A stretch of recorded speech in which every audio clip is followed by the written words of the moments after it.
Hello. This will be a short video. Um, my meetings went well today, and I am, of course, continuing to pray and send my condolences to those who've been affected by the fire, to communities. It's hard because it's just unimaginable, and the grief, like I told y'all before, the grief is just in the air.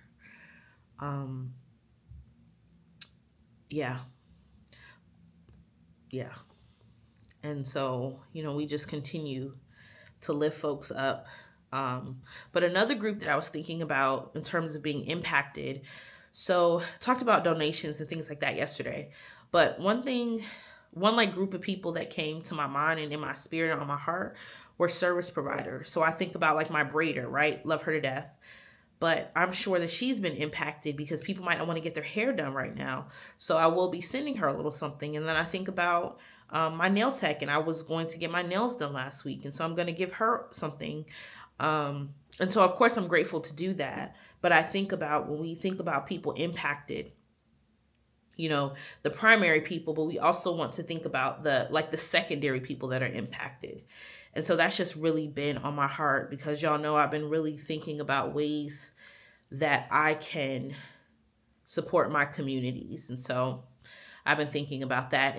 And typically I don't even say these kinds of things to people. But I'm sharing this because of course I'm vlogging my life, this is like a public diary. But also I'm sharing this so that other people can also, reach out to the people that do their hair, reach out to their nail techs, their estheticians, or, other people that have been affected. So that's one thing I wanted to say. And just, it's heavy. Whew. All right, y'all. Let's kind of switch gears a little bit because like I said, this video isn't long.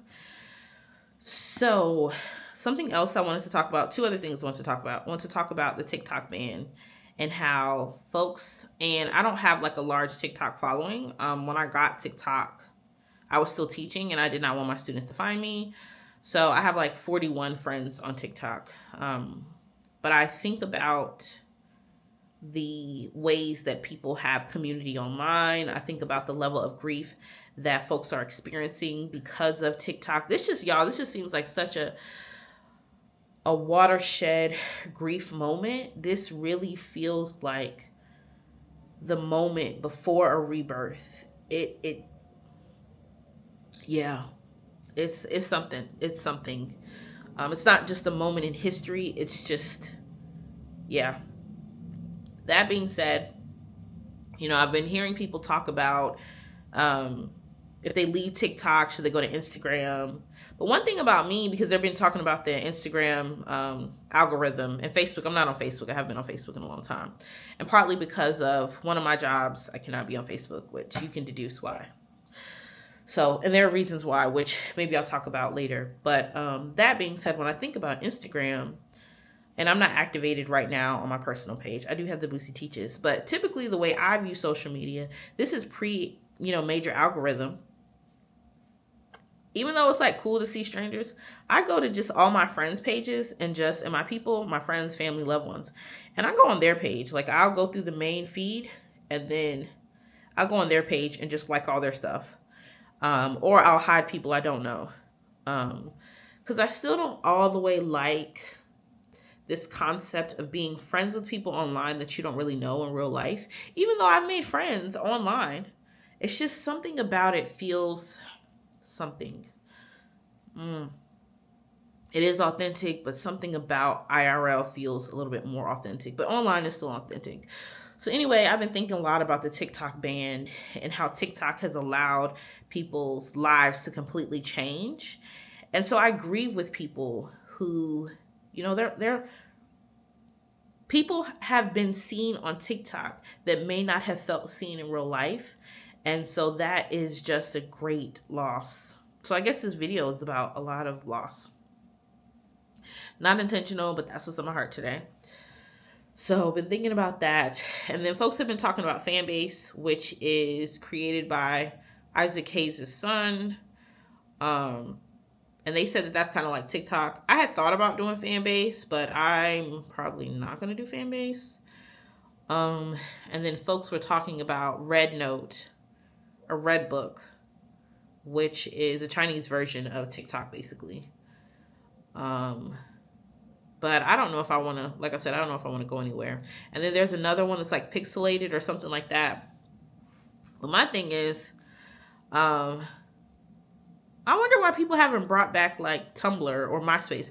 Now I'll tell you what, if MySpace comes back, if like OG MySpace comes back, I know that there's a version, but if like OG MySpace comes back, I will be back up there. MySpace was my jam. That was when I was a little bit messier and a little bit younger. And I'm saying that to transition to let's talk a little bit about some mess. So I will say this, I am never going to be so healed that I don't like a wee bit of messiness. Speaking of messiness, the queen of messiness, Wendy Williams, has done a couple of interviews. She did one on The Breakfast Club, which I have a love-hate relationship with The Breakfast Club just because of the way that they don't always research, the way that their interview style is at times, and just for a myriad of other reasons. So, but anyway, I did listen to the interview, and then Wendy also did an interview with Don Lemon. And I will say this, a lot of folks online have been talking about, is she well? Is she unwell? Is she incapacitated? Is she not? Does she have dementia? Does she not? I am not going to comment on anyone's health status, especially online. I'm not her doctor. I don't know her baseline, and I really don't know how dementia works. But what I will say, in the strong Black tradition of when folks have been through some things, her voice sounded strong. Repeat herself sometimes, she did. Hey, that happens. Again, I'm not passing judgment. Do I think that she could do a podcast tomorrow? I don't know. Do I think she should be on TV? I don't even think that she wants that. So we're going to leave that there. But I will say the reason that I have an affinity for Wendy Williams was because in 2020, I went on her show. I was on Ask Wendy.